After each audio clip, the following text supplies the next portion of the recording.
صلی اللہ علیہ وسلم کے وصال ظاہری کے ایام قریب آئے تو حضور نے سرخ پٹی باندھی، تیز بخار ہے نبی کریم کو، دو صحابہ سہارا دے کے مسجد میں لائے، نبی پاک علیہ السلام کو بظاہر سہارا دے کے لایا گیا۔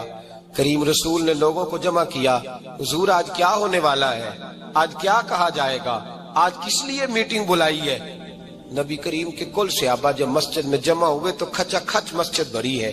وصال ظاہری سے چند یوم پہلے کی بات، نبی پاک نے فرمایا آج تمہیں کوئی جہاد کی ترغیب نہیں دینی، آج کوئی نیا پیغام نہیں دینا، آج تمہیں بتانا ہے کہ رب نے اپنے بندے کو اختیار دیا ہے، چاہے تو دنیا میں رہے، چاہے تو اس کی بارگاہ میں حاضر ہو جائے۔ اس عبد نے بارگاہ ربوبیت کی طرف لوٹنے کا ارادہ کر لیا ہے۔ حضرت صدیق اکبر رونے لگے تو صحابہ نے کہا تمہیں کیا ہوا؟ کہنے لگے سمجھ نہیں رہے، کسی کی بات نہیں کر رہے، نبی پاک تو اپنی بات فرما رہے ہیں، اس نے جانے کا ارادہ کر لیا۔ سنیے میرے بھائی، محبوب پاک نے فرمایا بھائی کسی شخص کو میری طرف سے کوئی تکلیف پہنچی ہو تو بدلہ لے سکتا ہے، بدلہ لے سکتا ہے، کسی کو تکلیف پہنچی ہو۔ صحابہ پھوٹ کے رونے لگے، محبوبہ کرم ہی کرم ہوا ہے، رحمت ہی رحمت آئی، آپ کے بارے میں گمان کرنے والا بھی دائرہ ایمان سے نکل جائے۔ حضور آپ کیا فرما رہے ہیں؟ فرمایا نہیں بھائی اٹھو۔ پیچھے سے جناب عکاشہ بن محصن اٹھے، ہاتھ کانپتے ہیں، آگے بڑھے، کہنے لگے یا رسول اللہ، ایک جنگ کے موقع پر آپ نے درہ مارا تھا، ننگی پیٹھ پر صفیں سیدھی کراتے، بات دل میں رہ گئی ہے، میں نے بدلہ لینا ہے۔ نبی کریم نے فرمایا بلال دوڑ کے جاؤ، فاطمہ کے گھر درہ پڑا ہے، درہ لاؤ۔ سیدنا بلال حبشی کہتے میں گیا، دستک دی سیدہ طیبہ طاہرہ، حضرت فاطمہ فرمانے لگی بلال کیسے آئے ہو؟ اماں جی وہ درہ چاہیے تھا۔ سیدہ کو تشویش ہوئی، کہنے لگے بلال نہ تو جنگ پہ جانا ہے، نہ جہاد ہے، نہ کوئی ایسا موقع ہے، حضور کی تو طبیعت مبارک بظاہر بڑی علیل ہے، درہ کیا کریں گے؟ حضرت بلال عرض کرنے لگے اماں جی ایک صحابی بدلہ لینے لگے ہیں، صاحب طبقات نے جملے لکھے ہیں، کہتے ہیں بی بی صاحبہ نے درہ بھی دیا اور امام حسن حسین کو بھی باہر نکالا۔ فرمانے لگی عکاشہ سے کہنا 100 درے مارے، ان دو شہزادوں کے جسم پر نبی پاک کے قریب نہ جائے، میں نے 2 بچے پیدا ہی اپنے محبوب پر قربان کرنے کے لیے کیے، ان کو لے جائے۔ حضرت بلال کہتے ہیں میں 2 شہزادے لے کے آیا، اور جب دروازے میں میں لے کے پہنچا تو نبی پاک نے دیکھا تو آنکھوں میں آنسو آ گئے۔ فرمایا ان کو بٹھا دو، مجھے پتا ہے فاطمہ نے کیا کہہ کے بھیجا ہے۔ حضرت سیدنا بلال فرماتے ہیں درہ میں نے جناب عکاشہ کو دیا۔ حضرت عکاشہ درہ لے کے آگے جو بڑھے تو حضرت ابو بکر صدیق نے ان کے پیروں پہ ہاتھ رکھا، فرمایا عکاشہ میری طرف آ یار، مجھے مار درے، نبی پاک کے قریب نہ جا۔ مصطفیٰ کریم نے فرمایا ابو بکر تو ہٹ جا، اسے آنے دے۔ فرماتے ہیں میں چند قدم آگے گیا تو مولا علی شیر خدا نے میرے پیر پہ ہاتھ رکھا، کہنے لگے عکاشہ سوچ تو صحیح تو کیا کر رہا ہے؟ حضور نے فرمایا علی ہٹ جاؤ، میرا اور ان کا معاملہ ہے۔ جناب عکاشہ آگے بڑھ رہے، نبی کریم نے فرمایا میں اپنی امت کو درس دینا چاہتا ہوں، خبردار خبردار زندگی میں تمہارے ہاتھ سے زبان سے کسی کو تکلیف نہ پہنچنے پائے، خبردار یاد رکھنا وہ معاشرے بگڑ جاتے ہیں، وہ معاشرے تباہ کر دیے جاتے ہیں جہاں ظلم ہوتا ہے، جہاں زیادتی ہوتی ہے، جہاں لوگوں کو ستایا جاتا ہے۔ محبوب کریم کے قریب آئے حضرت عکاشہ کہ حضور میری پیٹھ ننگی تھی، آپ بھی ذرا کپڑا ہٹائیے۔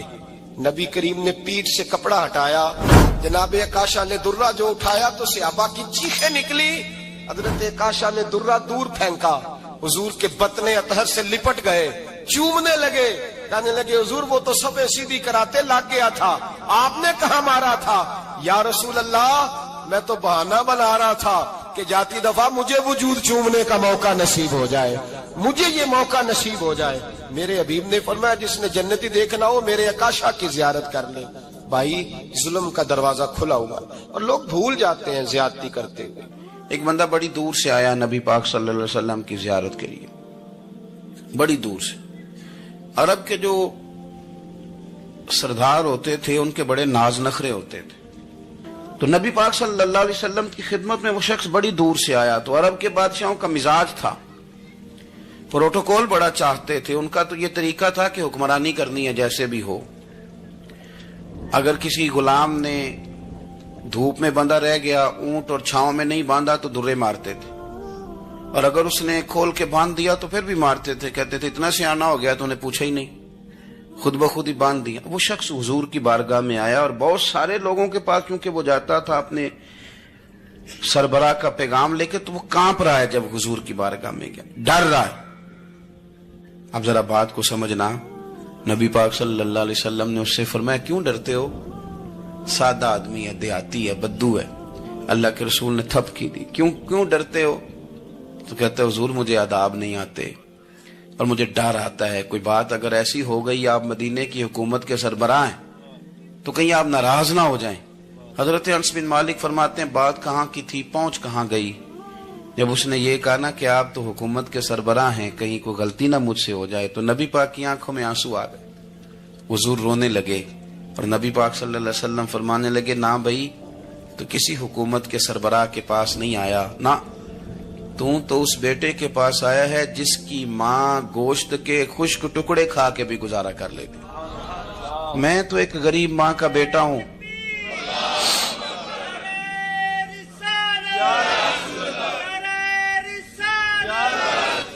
تاجر تھا حضور کے زمانہ نور میں, وہ پھلوں کی تجارت کرتا تھا, مشکات شریف میں موجود ہے. کسی وجہ سے اسے نقصان ہو گیا. اب وہ حضور کی بارگاہ میں آئے. ہمارے ہاں یہ ہوتا ہے کہ لوگ کہتے ہیں میرا کیا لینا دینا, بلکہ اگر کوئی بندہ اس طرح کا مسئلہ حل بھی کرا رہا ہو تو کہنے حضرت صاحب تو آڈا نہیں ہے کام. اس تاجر نے اس بارگاہ میں آ کے کہا جہاں جو آ جاتا ہے ہمیشہ بامراد ہی جایا کرتا ہے. یا رسول اللہ صلی اللہ تعالی علیہ وسلم میں پریشان ہو گیا ہوں, اور پہلے جب آدمی مالدار ہوتا ہے تو دائیں بائیں رش بھی ہوتا ہے, اور جب اس طرح کے حالات ہو جائیں تو وہ جو بڑے قریبی ہوتے ہیں وہ بھی کئی دفعہ ساتھ چھوڑ جاتے ہیں. ساری عمر ہی آٹا گد ہے تے لکھاں کیتے پیڑے, اب وقت آیا ہی تے محمد بخشا کوئی نہیں ہو بیٹھا نیڑے. لوگ نکل جاتے ہیں, کمزور پڑ گیا بندہ بیچارہ. حضور کی بارگاہ میں عرض گزار ہوا یا رسول اللہ تکلیف میں ہوں. تاجر تھا, پھلوں کی تجارت کرتا تھا اور مشکات میں موجود. نبی پاک علیہ السلام نے دعا بھی فرمائی, کرم نوازی بھی فرمائی, رحمت بھی فرمائی, عطائیں بھی فرمائی. لیکن حضور نے نا صحابہ سے فرمایا سارے مل کے اپنے بھائی کی مدد کرو. تھوڑے پیسے کسی نے دیے, تھوڑے کسی نے دیے, تھوڑے کسی نے دیے, مل کے. اور ایسے لوگوں سے جو لوگ بڑے اس کام کے لیے ہر وقت ذہنی طور پر تیار رہتے تھے, ان لوگوں سے کہا اس کے ساتھ چلو. لیکن اس کا قرضہ ابھی بھی جتنا چڑھ گیا تھا اتنے پیسے جمع نہیں ہوئے تھے. اللہ کرے میں آپ کو سمجھاؤں, یہ بھی اخلاقی بلندی والا کام ہے کہ کسی شخص کی کمزوری میں اسے اٹھانا, گرتے ہوئے کو سنبھالنا, پھسلنے والے کو سہارا دینا, بکھرنے والے کو بکھرنے سے بچا لینا, ٹوٹنے والے کو ٹوٹنے سے بچا لینا, پریشان ہو جانے والے کو سمیٹ لینا. اللہ کے پیارے رسول صلی اللہ تعالی علیہ وسلم نے فرمایا اپنے بھائی کی مدد کرو. لوگوں نے مدد کی, لیکن اس حد تک اس کے پاس پیسے نہ ہوئے جتنا اس کا قرضہ تھا. اب حضور نے ان لوگوں کو بلایا جن کے اس نے پیسے دینے تھے, اور پیسے دینے والوں سے کہا کہ اس کے پاس اتنے ہیں, اتنے لے لو, اور چلو تم بھی کچھ نیکی کرو, کچھ لے لو کچھ چھوڑ دو. یہ کون کرا رہا ہے؟ رحمت للعالمین نبی. وہ تیری آنکھ ہو یا سنگ ملامت کی چبھن, کون پہنچا ہے میرے درد کی گہرائی تک. دور شہرت میں تو یاروں نے کیا یاد بہت, پر ساتھ آیا نہ کوئی کوچے رسوائی تک. حضرت انس بن مالک رضی اللہ تعالیٰ عنہ یہ بڑے خوش نصیب خوش بخت انسان ہیں. کہتے میری اماں خود مجھے حضور کی بارگاہ میں چھوڑ گئی تھی کہ یا رسول اللہ یہ آپ کی خدمت کرے گا. کہتے میں نے 10 سال حضور کی نوکری کی ہے, نبی پاک نے کبھی اوف بھی نہیں کہا. بلکہ بخاری مسلم میں ایک انوکھی بات موجود ہے. فرماتے ہیں مجھے ایک دن حضور نے فرمایا جا یہ کام کر کے آ.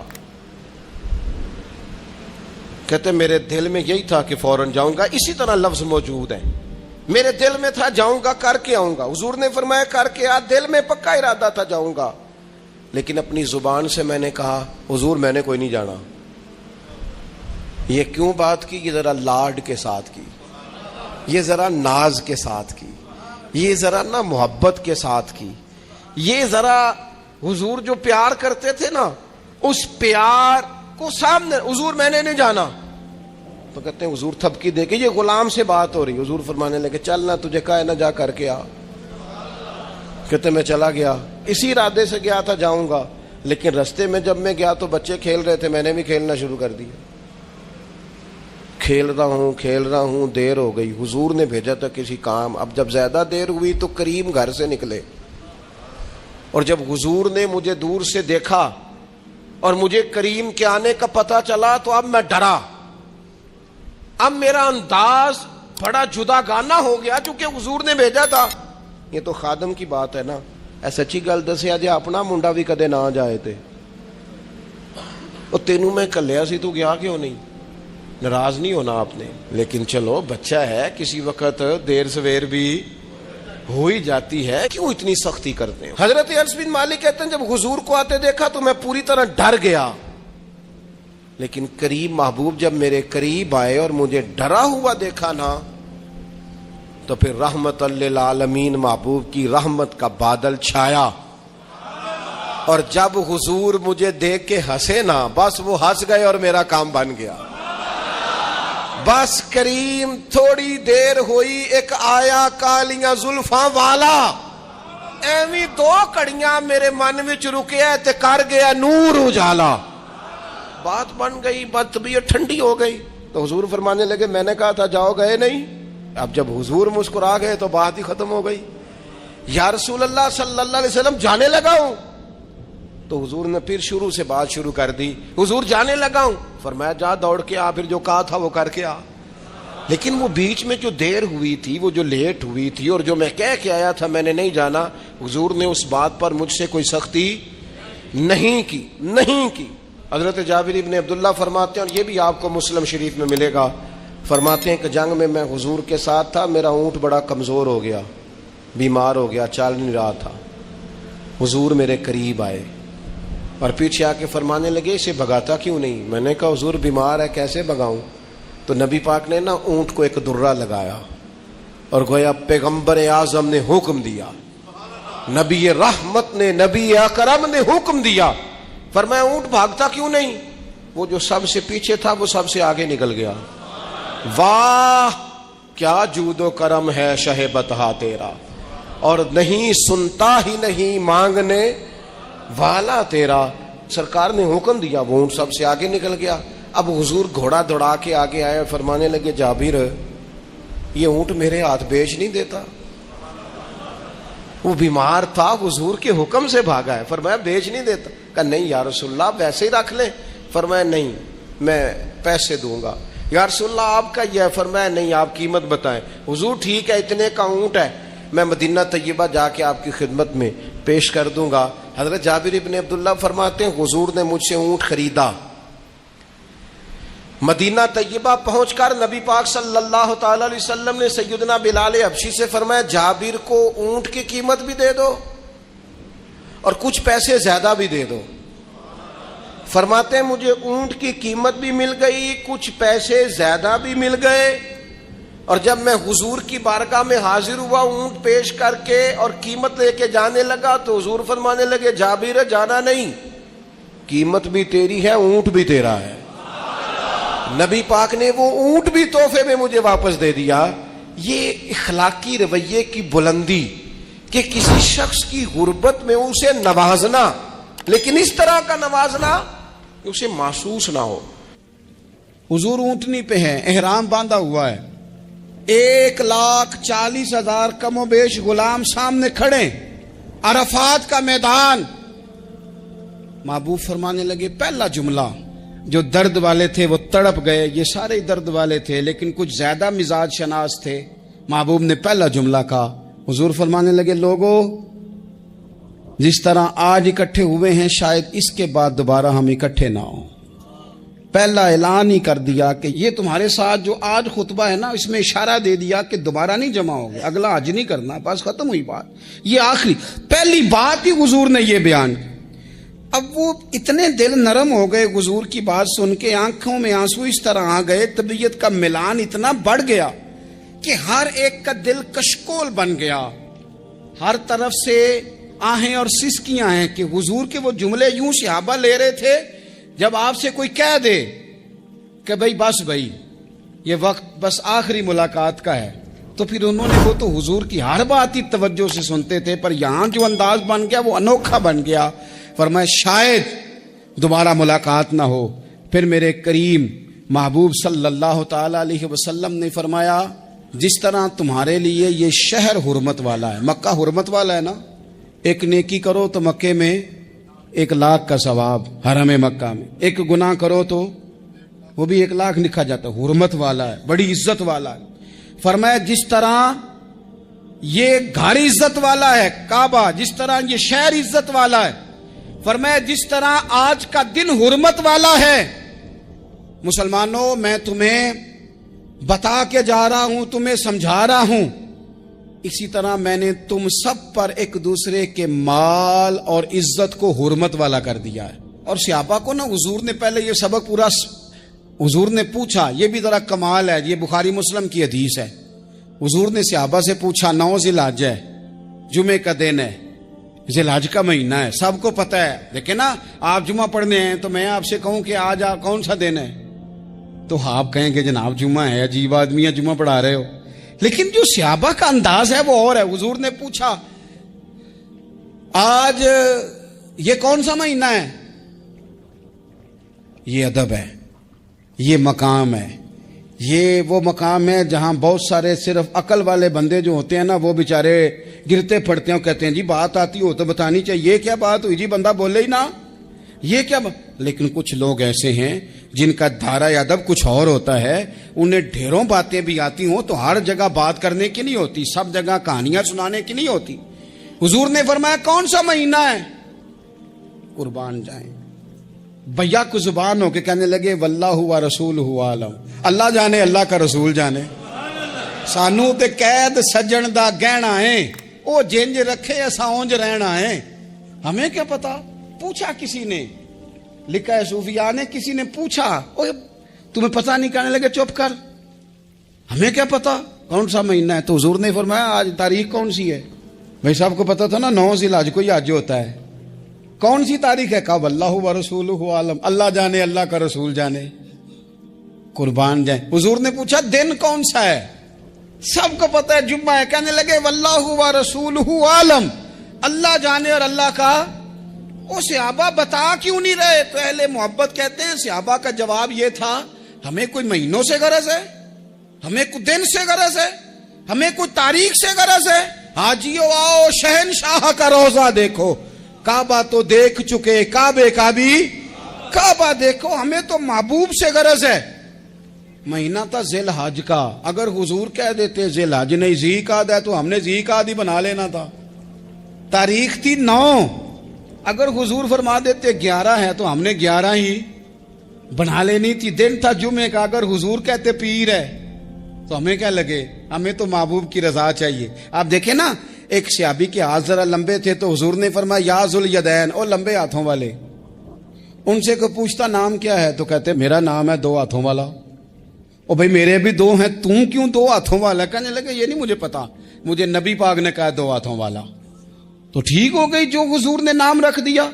تو حضور سید عالم نے پوچھا، پھر حضور نے حرمت یاد کرائی. فرمایا یاد رکھو یہ دن بھی بڑی عزت والا ہے، جمعے کا ہے، یہ مہینہ بھی بڑی حرمت والا ہے، ذی الحج کا ہے، یہ تاریخ بھی بڑی حرمت والی ہے. لیکن فرمایا جس طرح اس دن کی، اس شہر کی، اس مہینے کی تم نے عزت کرنی ہے، اسی طرح ایک دوسرے کے مال کا، ایک دوسرے کی عزت کا تم نے پاس کرنا. مسلمان بھائیوں خدا را یہ حضور کہہ رہے ہیں یار، نبی پاک نے کعبہ کے سامنے کھڑے ہو کے فرمایا بیت اللہ تیری بڑی شان ہے، تیرا بڑا مرتبہ ہے، لیکن فرمایا میرے مومن کی عزت رب کی نظر میں کعبے سے بھی زیادہ ہے. ہم کیسے بیٹھ کے یار، ہم کیسے جرأت کرتے ہیں کسی کی پگڑی کھولنے کی کونے میں بیٹھ کے؟ ہم اپنے گھر بیٹھ کے کسی پر تبصرہ کر گئے، کسی بندہ مومن کی عزت اچھال گئے، بالکل پتہ نہیں تھا بات کا اور ہم نے کہانی بنا دی پوری کی پوری، داستان سرائی کر گئے. صبح سے شام تک ہماری گپ شپ کا عنوان کیا ہے؟ کسی نہ کسی کا شکوہ، کسی نہ کسی کی شکایت، یہ ہماری گپ شپ ہے. خدا را حضور نے تو خطبہ حجۃ الوداع میں پہلا سبق یہ دیا تھا کہ میرے جانے کے بعد ایک دوسرے کی عزت کرنا، اور اسی خطبے میں ایک جگہ پہ فرمایا یہ نہ ہو کہ میرے جانے کے بعد تم ایک دوسرے کی گردنیں مارنے لگ جاؤ۔ ایک دوسرے کی عزتوں کا خیال کرنا، پاس کرنا۔ مسلمانوں، میرے عزیز بھائیوں، بزرگوں، عزتوں کا دفاع شروع کریں۔ تھوڑی دیر کے لیے اپنی زبان لوگوں کے اوپر تبصرہ کرنے سے کنٹرول میں لائیں۔ کچھ چیزیں ایسی، میں مختلف شہروں میں جاتا ہوں، جس شہر میں گئے وہاں لوگوں نے یہ کہا جناب یہاں جو مولانا ہے نا، بعض لوگ یہ باتیں بڑی چسکے لے کے سنتے ہیں، یہاں جو مولانا ہے نا وہ کچھ نہیں کرتے، آپ بڑے اچھے ہیں، یہاں جو پیر صاحب ہیں وہ بڑے گڑبڑ ہیں، آپ بڑے اچھے ہیں۔ تو میں ان سے کہتا ہوں کہ میں اس لیے اچھا ہوں کہ میں تھوڑی دیر کے لیے آیا ہوں، میں نے چلے جانا ہے۔ اور دوسری بات یہ کہ مجھے آپ جتنا مرضی اچھا کہہ لیں، میں نے رخصت ہو جانا ہے 2-3 گھنٹوں کے بعد۔ یہاں جس آدمی کا آپ شکوہ کر رہے ہیں نا، آپ اس کو جنازے کے لیے خبر کریں نہ کریں، اسے پتہ چل گیا نا محلے میں جنازہ ہو گیا ہے، تو اسے کوئی کام بھی ہوا تو اس نے کہنا یار نہیں محلے میں فوتگی ہوگی، میں نے جنازہ پڑھانا ہے، اس نے جانا نہیں۔ تو کمزوریاں تو سب جگہ ہوتی ہیں، لیکن ان کمزوریوں کی وجہ سے آپس میں بغض پیدا کر لیا جائے گا۔ اور پھر کمال بات ہے نا کہ اپنی ساری کمزوریوں سمیت اپنے آپ سے پیار ہے، اپنے آپ سے محبت ہے، اور دوسرے کی ایک کا پتہ چل جائے تو ہمیں گھن آنے لگ جاتی۔ تو حضور نے خطبہ حجت الوداع کے موقع پر یہ بات ارشاد فرمائی۔ دوسرا حضور نے فرمایا لوگوں یاد رکھنا، یہ خطبہ حجت الوداع میں نبی پاک نے فرمایا، یہ حضور خطبہ دے رہے ہیں، اور اس وقت دے رہے ہیں جب حضور صحابہ کو بتا چکے ہیں کہ یہ آخری ملاقات ہے۔ جو دور دراز سے آئے ہیں ان کو بتایا ہے کہ یہ میری تمہاری جو مجلس ہے، جو محفل ہے، جو تم سے بات ہو رہی ہے، یہ آخری ہے۔ محبوب فرمانے لگے لوگوں یاد رکھنا قیامت قائم ہوگی۔ ان جملوں کا حسن ملاحظہ کر لیں۔ فرمایا قیامت قائم ہوگی، تم اپنے رب سے ملاقات کرو گے، اور فرمایا تمہارا رب تم سے تمہارے اعمال کے بارے میں پوچھے گا۔ یہ خطبہ حجت الوداع میں کریم نے فرمایا۔ صبح تم اٹھے، کیا عمل کیا، اللہ پوچھے گا۔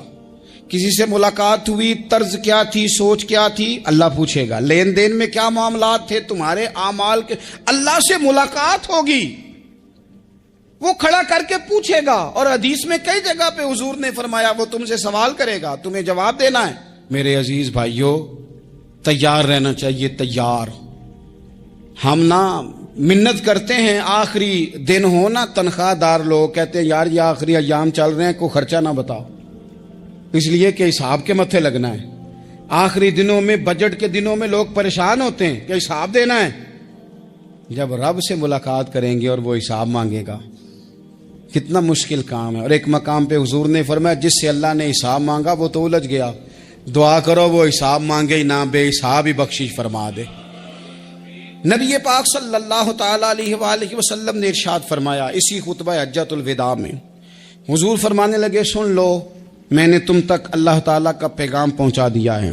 اب جس شخص کے پاس امانت رکھی ہو اس پر لازم ہے کہ وہ امانت اس تک پہنچا دے جو اس کا مالک ہے۔ ہم بہت سارے لوگ ایسے ہوتے ہیں، ہمارے پاس امانتیں ہوتی ہیں، کچھ بھی نہ ہو تو کچھ لوگوں کے راز کی امانت ہوتی ہے، کچھ بھی نہ ہو تو کچھ لوگوں کی باتیں ہم تک پہنچ جاتی ہیں، وہ راز ہوتا ہے، وہ امانت ہوتی ہے۔ مجلس کی گفتگو بھی امانت ہے، لیکن ہم امانتوں کا خیال نہیں کرتے، خیانت ہو جاتی ہے۔ بہت محتاط ہو کر اپنی زندگی میں امانتوں کا خیال کیا جائے۔ یا ایھا الذین آمنوا لا تخونوا اللہ والرسول وتخونوا اماناتکم وانتم تعلمون۔ اللہ فرماتے ہیں ایمان والو، نہ رب سے خیانت کرنا، نہ رب کے رسول سے خیانت کرنا، نہ آپس میں ایک دوسرے سے خیانت کرنا، جانتے بوجھتے ہوئے یہ کام نہ کرنا۔ وانتم تعلمون، جانتے ہو، تمہیں پتہ ہے۔ کبھی بھی بددیانتی کا مظاہرہ نہ کریں اپنی زندگی میں، کبھی بھی۔ اور یہ بھی یاد رکھ لیں، بچوں کو کیا پتا کہ ہمارا ابا حلال لا رہا ہے کہ حرام لا رہا ہے، آپ لا رہے ہیں نا، تو وہ تو بیچارے بھولے پن میں کھا رہے ہیں، تو حساب آپ نے دینا ہے۔ جنہ لی تو پاپ کمائے ہن کتھے نہیں ہو تیرے کر دے، بلا نا۔ تو بچوں کا تو یہ معاملہ ہے بھائی، اللہ ماشاءاللہ کہ وہ وقت پہ ہی، شادی کے 10-15 دن کے بعد ہی ان کو پیغام مل جاتا ہے کہ اگر ہمارا علیحدہ گھر ہو تو میں مرضی سے سجاؤں، تو میں مرضی سے سنواروں، تو میرا کوئی مطلب اپنا سلسلہ ہو، تو بڑے ٹائم پہ ساری باتیں شروع ہو جاتی ہیں، وہ تو معاملہ ہی بالکل اور ہے۔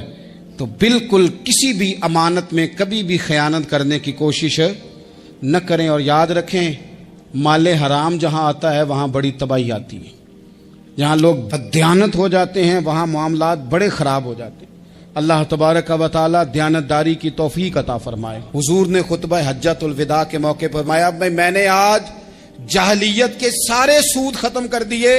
نبی پاک میدان عرفات میں کھڑے ہو کے فرمانے لگے جس بندے نے بھی کسی سے پیسے لیے ہیں وہ اصل رقم دے گا، زائد نہیں دے گا۔ حضور کے بڑے قریبی تھے ایک، فرمایا انہوں نے بھی کچھ لوگوں سے پیسے لیے ہوئے، چونکہ وہ سب لوگ کرتے تھے حرام ہی نہیں تھا، فرمایا میں ان کو بھی حکم دیتا ہوں کہ یہ اصل رقم وصول کریں گے، کسی سے ایک پائی بھی زیادہ وصول نہ کریں گے۔ نبی پاک صلی اللہ تعالی علیہ وسلم نے خطبہ حجۃ الوداع میں ایک باریک بات حضور نے بھی، یہ آپ نے ضرور سمجھنی ہے، بالخصوص جو لوگ تھوڑا دین پر عمل کر رہے ہیں، جن کا لبادہ مذہبی ہو گیا، جنہیں لوگ حضرت صاحب، قاری صاحب، علامہ صاحب، مفتی صاحب، حاجی صاحب، بزرگوں کہہ کے بلاتے ہیں، وہ اس پر توجہ کریں۔ میرے نبی پاک صلی اللہ علیہ وسلم نے خطبہ حجۃ الوداع کے موقع پہ ارشاد فرمایا لوگو شیطان اب مایوس ہو گیا ہے، وہ تم سے بتوں کی پوجا نہیں کرا سکے گا، ہاں وہ تمہیں چھوٹے چھوٹے گناہوں میں مبتلا کرے گا، وہ تم سے چھوٹے چھوٹے عیب کرائے گا، تم سمجھو گے یہ تو غلطی کوئی نہیں، فرمایا اس سے بچ کے رہنا۔ اب وہ مایوس ہو گیا، بتوں کی پوجا نہیں کرا سکتا، تمہیں اپنی پوجا نہیں کرا سکتا، لیکن چھوٹی چھوٹی غلطیاں، ایک مقام پہ فرمایا نا چھوٹا گناہ ہونا تو مومن اسے پہاڑ سمجھتا ہے، اتنا بڑا ہو گیا، اور منافق کہتا ہے یہ تو کچھ بھی نہیں۔ تو اپنی زندگی کے اندر چھوٹی چھوٹی کوتاہیاں، حضرت سعدی فرمایا کرتے تھے سیلاب اچانک نہیں آتے، پہلے چھوٹا سا سوراخ ہوتا ہے دریا کے کنارے میں، اسے بند نہ کیا جائے پھر بڑا ہو جاتا ہے، پھر وہ ٹائم آتا ہے کہ بند ٹوٹ جاتا ہے، بستیاں ڈوب جاتی ہیں۔ پہلے چھوٹا گناہ انسان کرتا ہے، چھوٹا، پھر اس سے آگے بڑھتا جاتا ہے اور بڑی بڑی غلطیاں ہوتی ہیں۔ اللہ تبارک و تعالی ہمیں رائی کے دانے کے برابر بھی غلطی کرنے سے محفوظ فرمائے۔ نبی پاک صلی اللہ تعالی علیہ وسلم نے اسی موقع پر ارشاد فرمایا لوگو اللہ سے ڈرتے رہنا، اور میں تمہیں عورتوں کے ساتھ بھلائی کی وصیت کرتا ہوں۔ فرمایا رب نے تمہیں اختیار دیا ہے، عورتیں تمہارے سپرد کی ہیں، ان سے اچھا سلوک کرنا۔ فرمایا اگر کبھی کوئی ان پر تمہیں سختی کرنی بھی پڑے تو اتنی کرنا جتنی ان کی غلطی ہو، ان سے درگزر کرنا، ان سے پیار کرنا۔ اسلام نے خاتون کو باقاعدہ حقوق دیے، باقاعدہ، صحیح بخاری میں حدیث ہے۔ یہ جو نوجوان ہیں، مطالعہ کرنے والے، پڑھنے سننے سمجھنے والے، یاد رکھا کریں ان چیزوں کو۔ حضرت بریرہ رضی اللہ تعالیٰ عنہ حضرت عائشہ صدیقہ کی کنیزہ ہیں، حضرت مغیث رضی اللہ تعالیٰ عنہ ایک صحابی ہیں، ان کی وہ اہلیہ ہیں، وہ اپنے خامد سے علیحدگی چاہتی تھی، ان کے خامد بڑی محبت کرتے تھے، علیحدہ ہونا نہیں چاہتے تھے، خاتون رہنا نہیں چاہتی تھی۔ انہوں نے بڑی سفارشیں کرائیں کہ میرا خامد، میری بیوی مجھ سے صلح کر لے، حالانکہ وہ خاتون کنیز ہیں، خادمہ ہیں، کوئی بڑے قبیلے سے بظاہر تعلق نہیں۔ بالآخر انہوں نے گزارش کی، سیدہ عائشہ صدیقہ رضی اللہ تعالیٰ عنہ سے کہا، کچھ اور ذرائع اختیار کیے۔ حضرت مغیث نے رضی اللہ تعالیٰ عنہ، ان کے شوہر نے، کہ نبی پاک علیہ السلام کی خدمت میں عرض کریں حضور میری سفارش کریں کہ یہ مجھ سے صلح کر لیں۔ تو نبی پاک علیہ السلام نے حضرت بریرہ رضی اللہ تعالیٰ عنہ جو کنیزہ ہیں، خادمہ ہیں، ان کو بلا کے کہا تمہارا خامد صلح کرنا چاہتا ہے۔ یہاں برادری کا بڑا کے کہتا ہے پتر وہ میری بھی نہیں تو گال رکھنی، وہ میرے ککھاں دا بھی نہیں تو، وہ کیا کہہ رہے ہیں آپ؟ اللہ نے اسے حق دیا ہے، اور جسے حق اللہ دے اس کا رسول دے، اس سے کون ہوتا ہے کوئی حق چھیننے والا؟ نبی پاک صلی اللہ علیہ وسلم نے حضرت بریرہ سے کہا تمہارا خامد صلح کرنا چاہتا ہے اور وہ روتا ہے تمہارے لیے، اور اس نے بڑی سفارشیں کی ہیں، تم اس سے صلح کر لو۔ حضرت بریرہ رضی اللہ تعالیٰ عنہ عرض کرنے لگی یا رسول اللہ صلی اللہ علیہ وسلم آپ جو حکم کریں میں حاضر ہوں، ایک بات پوچھ سکتی ہوں؟ ایک گزارش کر لوں؟ ایک صرف حضور میرا بولیا چولیا معاف کری، ایک بات کر لوں؟ تو کہا کرو۔ عرض کی یا رسول اللہ یہ آپ کا حکم ہے یا مشورہ ہے؟ یہ محبوب کی بات ہے، محبوب کی۔ کوئی بزرگ کیوں جبر کرتا ہے کسی پہ؟ کوئی حضرت شیخ کیوں کہتے ہیں زبردستی عورت کو کہ تو جا؟ نبی پاک صلی اللہ علیہ وسلم نے فرمایا صلح کر لے۔ یا رسول اللہ ایک بات عرض کروں؟ کرو۔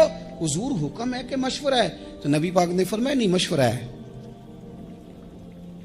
تم عاقلہ ہو، بالغہ ہو، اسلام تمہیں بااختیار کرتا ہے، چاہو تو رہو، چاہو تو خلا لے لو۔ عرض کرنے لگی حضور اگر مشورہ ہے تو پھر میں مغیث سے صلح نہیں کرنا چاہتی۔ میرے محبوب نے فرمایا تو جس حال میں راضی ہے میں بھی راضی ہوں۔ ٹھیک ہو گئی بات، ختم ہو گئی۔ حضور نے کوئی زور نہیں، اتنے اسلام حقوق دیتا ہے عورت کو، کسی کو اجازت نہیں کہ وہ جبر کرے، وہ ظلم کرے۔ میں آ گیا ہوں صلح نہیں کرنی، بے تو کیوں آیا ہے؟ تو نے وقت گزارنا ہے، جانے وہ خاوند کس طرح کا ہو۔ تو نبی پاک صلی اللہ علیہ وسلم نے خطبہ حجۃ الوداع کے موقع پر فرمایا عورتوں کے ساتھ اچھا سلوک کرنا۔ اللہ تبارک و تعالی جو حج پڑھا جا رہا ہے اس کے صدقے پوری امت پر اپنا فضل فرمائے۔ رسول پاک صلی اللہ علیہ وسلم احساس والے نبی ہیں، اور احساس حضور نے امت کا کیا، احساس والی زندگی گزاری۔ ہر لمحہ محبوب پریشان رہے۔ یہ تھوڑا عرصہ پہلے ڈاکٹر ہارون صاحب مسلمان ہوئے ہیں، اور ابھی انہوں نے 2-3 کتابوں کا انگریزی میں ترجمہ کیا ہے، اور بھی کچھ کتابوں پہ وہ کام کر رہے ہیں۔ ہالینڈ کے رہنے والے ڈاکٹر صاحب ہیں۔ توجہ ہے میری بات پر آپ عزیزوں؟ ڈاکٹر صاحب کہتے ہیں کہ میں نے یہ سنا تھا کہ مسلمان دہشت گرد ہیں، یہ بم بلاسٹ کرتے ہیں۔ تو میں جہاں لفظ اسلام آتا تھا وہاں سے میں تھوڑا بچ جاتا تھا، پیچھے ہٹ جاتا تھا، لیکن میرے مزاج کے اندر یہ بات شامل تھی کہ میرے اندر اللہ نے بڑا انسانیت کا جذبہ رکھا ہوا تھا۔ تو میں ایک تنظیم قائم کر رہا تھا، میرا خیال تھا کہ ایک ایسی جماعت بناؤں کہ جو پوری دنیا کے اندر اسلام، توجہ ہے میرے عزیزوں کی، کہتے میرا خیال تھا ایسی جماعت قائم کروں کہ جو پوری دنیا میں لوگوں کی خدمت کرے اور بغیر امتیاز کے کرے، اسلام والوں کی بھی اور غیر مسلموں کی بھی۔ لیکن مجھے بڑا دھچکا رہتا تھا کہ مسلمان سخت گیر قوم ہے۔ میں نے بہت ساری جماعتوں کا منشور اور دستور منگایا، اور میں نے کہا میں اپنی جماعت کا دستور لکھوں گا تو پہلے ذرا سارا میں مطالعہ کر لوں۔ ڈاکٹروں کا ٹیبل ہوتا ہے، اس کے اوپر شیشہ لگا ہوتا ہے، نیچے وہ جو چیز ضروری ہوتی ہے وہ رکھ لیتے۔ کہتے ہیں کہ مصر کے مولانا صاحب آئے ہوئے تھے ہالینڈ کے دورے پر، اچھی انگریزی جانتے تھے، تو کسی وجہ سے علیل ہو گئے۔ میرے پاس وہ آئے اور انہوں نے دیکھا کہ میں انسانی حقوق پر کچھ لکھ رہا ہوں، کام کر رہا ہوں، تو وہ دیکھ کر کے مجھے کہنے لگے کہ ڈاکٹر صاحب آپ کوئی تنظیم قائم کر رہے ہیں؟ میں نے کہا ہاں۔ تو کہتے انہوں نے ہلکا سا ٹچ دیا، زور نہیں دیا، اور ویسے بھی جو ہلکی بات ہوتی ہے وہ ذرا دل میں جلدی بیٹھ جاتی ہے۔ کہتے ہیں ہلکا سا ٹچ دیا، کہنے لگے اگر کبھی موقع ملے تو میرے نبی پاک کی بھی سیرت پڑھ کے دیکھیں، بس ہلکی سی بات، اور وہ جملہ چھوڑ گئے۔ اعلیٰ حضرت فاضل بریلوی علیہ رحمہ نے لکھا ہے ضروری نہیں کہ تم جو کہہ رہے ہو وہ منوا کے اٹھو، لیکن میسج ضرور چھوڑ دیا کرو۔ جب انسان کے ذہن میں بات ہوتی ہے یہاں سٹاک ہوتا ہے جب بات کا، تو جب وہ کام کرنے لگتا ہے تو ایک دفعہ وہ بات سامنے ضرور آتی ہے، کہہ دیا کرو۔ انہوں نے کہہ دیا کہ ڈاکٹر صاحب ایک دفعہ حضور کی سیرت بھی پڑھ لیں۔ کہتے ہیں میرے ذہن میں بات بیٹھ گئی، مصروف آدمی تھا، زیادہ تو نہیں میں مطالعہ کر سکتا تھا، لیکن میں ایک دن 10 منٹ گھر میں ملے تھے تو میں کمپیوٹر پہ بیٹھا اور میں نے کہا کہ انگریزی میں جو کتابیں حضور سید عالم صلی اللہ علیہ وسلم کی سیرت کی ہیں ان کو ذرا دیکھتا ہوں۔ تو فرماتے ہیں کہ میں نے نیٹ پہ سرچ کیا، پہلی حدیث آئی اور میں کلمہ پڑھ کے مسلمان ہو گیا۔ حدیث کہاں ہے؟ سبل الہدی والرشاد میں بھی ہے، کنز العمال میں بھی ہے، مسند احمد میں بھی ہے، ابن اسحاق میں بھی ہے، ابن اشام میں بھی ہے، اور شاید سیرت کی تمام کتابوں میں آپ کو روایت مل جائے۔ نبی پاک صلی اللہ تعالی علیہ وسلم کی حدیث اور روایت کرتے ہیں حضرت سلمان فارسی رضی اللہ تعالی عنہ، اور ساتھ ہیں سیدنا بلال حبشی رضی اللہ تعالی عنہ۔ فرماتے ہیں ہم گھر سے نکلے، حضور نے فرمایا ذرا جلدی چلو ایک ضروری کام ہے۔ فرماتے ہیں بڑی تیزی کے ساتھ آج روٹین سے ہٹ کر محبوب نے تیز تیز قدم مبارک اٹھائے، تیز تیز، اور فرماتے ہیں ایک گلی ہم نے کراس کی، دوسری گلی میں جو پہنچے تو پھٹے پرانے کپڑے، سادی سی بی بی، اور حالت بتاتی تھی کہ بیچاری کسی غریب گھر کی ہے۔ وہ سڑک پہ کھڑی تھی اور رو رہی تھی۔ میرے کریم رسول نے فرمایا بلال اسے پوچھو کیا مسئلہ ہے، کیوں روتی ہے؟ تو حضرت سلمان عرض کرتے ہیں میں نے کہا حضور میں پوچھ لیتا ہوں، آپ جائیے، کام بڑا ضروری ہے جو نکلیں، میں معلومات کرتا ہوں۔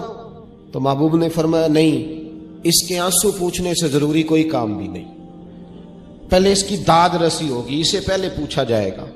روتے نہیں رہتے لوگ گھروں میں، لوگ گزر نہیں جاتے چپ کر کے؟ کتنے لوگ تڑپتے ہیں، کون احساس کرتا ہے؟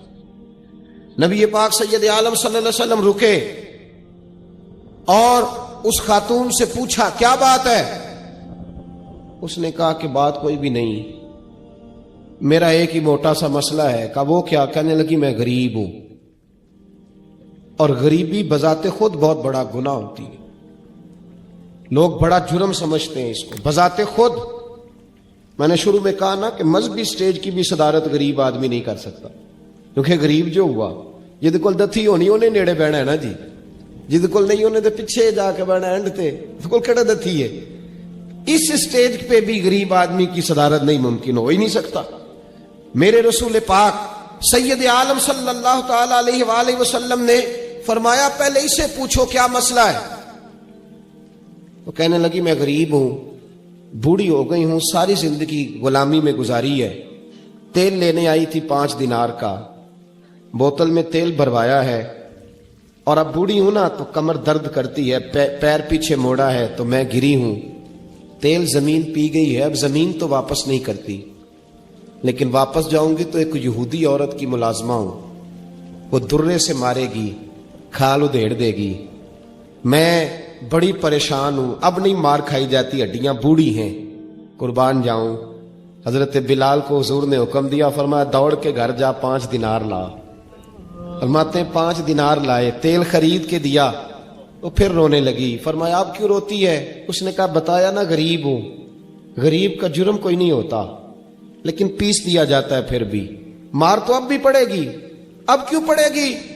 تو عرض کرنے لگی محبوبہ مار اس لیے پڑے گی کہ دیر سے کیوں آئی ہے۔ تو میرے کریم رسول، اور وہ بی بی حضور ابھی آئے ہیں مدینہ طیبہ، امام یوسف صالحی فرماتے ہیں ابھی آئے تھے حضور، سبل الہدی والرشاد کے مصنف کہتے ہیں ابھی آئے تھے نبی پاک، وہ جانتی بھی نہیں تھی۔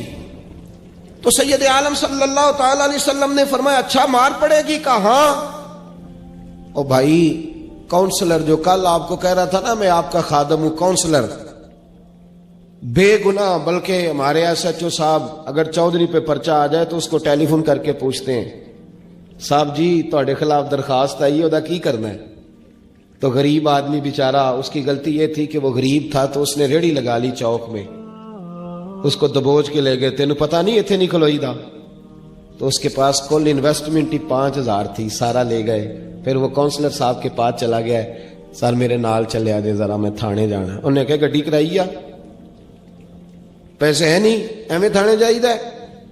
اب وہ گاڑی لایا ہے، پتہ نہیں کہاں سے لایا ہے، تھانے پہنچا ہے، اور یہ ہے ہمارا حال کہ وہ ایس ایچ او بھی بیٹھا ہے کرسی پہ اور کونسلر بھی کرسی پہ بیٹھا اور وہ غریب پیروں میں بیٹھا ہے اور ہاتھ باندھ کے کہہ رہا میری ریڑھی دے چھڈو، میریاں 4 تیاں نے تو میں شامی کھانا کھڑنا ہے۔ کدھر گیا امت کا وہ ذوق؟ ساری زندگی نعتیں سننے والوں بتاؤ تو صحیح نعت نے تاثیر کیا دی ہے روح کو؟ اگر ابھی بھی گھاڑی غریب کے پاس کھڑی نہیں ہوتی تو پھر کیا اثر ہوا ساری زندگی نعت سننے کا؟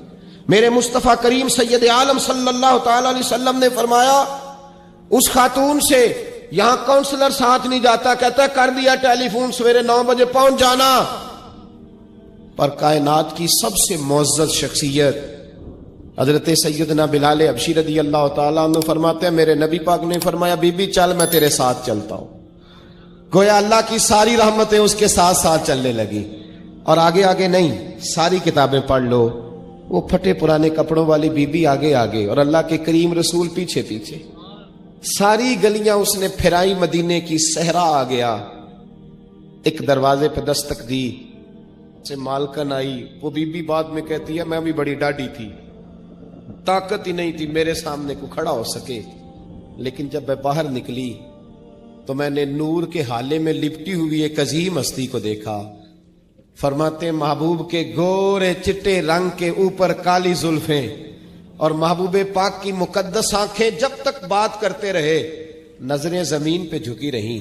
شرم و حیا والے رسول نے بڑے میٹھے، بڑے دھیمے، بڑے خوبصورت لہجے میں کہا.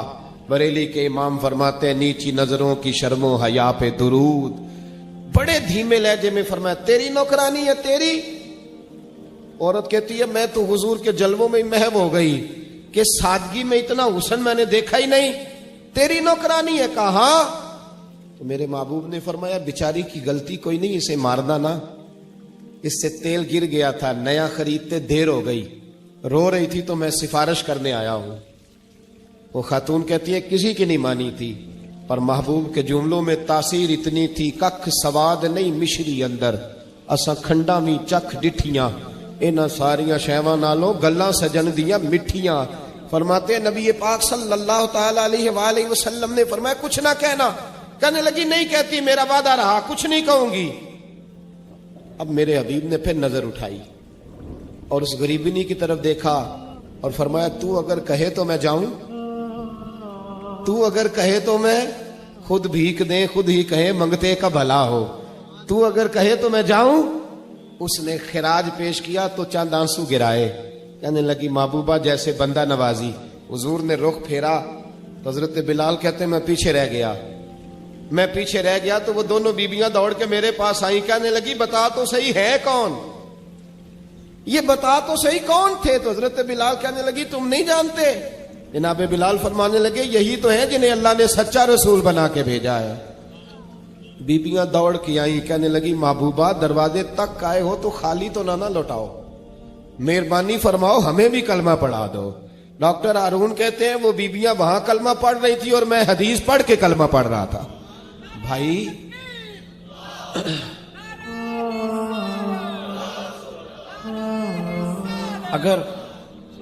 اگر دولت احساس ہے نا پھر تو زندہ ہے. جو زندہ ہوتا ہے اس میں لچک ہوتی ہے، جو مر جاتا ہے وہ اکڑ جاتا ہے. اگر زندگی ہے تو پھر احساس ہونا چاہیے. اگر تیرے اندر زندگی ہے تو پھر احساس ہے، اور اگر تیرے اندر احساس نہیں رہا نا تو پھر زندگی زندہ دلی کا نام ہے. مردہ دل کیا خاک جیا کرتے، احساس سے مروت پیدا کر. تھوڑا سا دائیں بائیں بھی دیکھیں، تھوڑا پلٹ کر بھی دیکھیں کہ کہیں آپ کی ضرورت تو نہیں.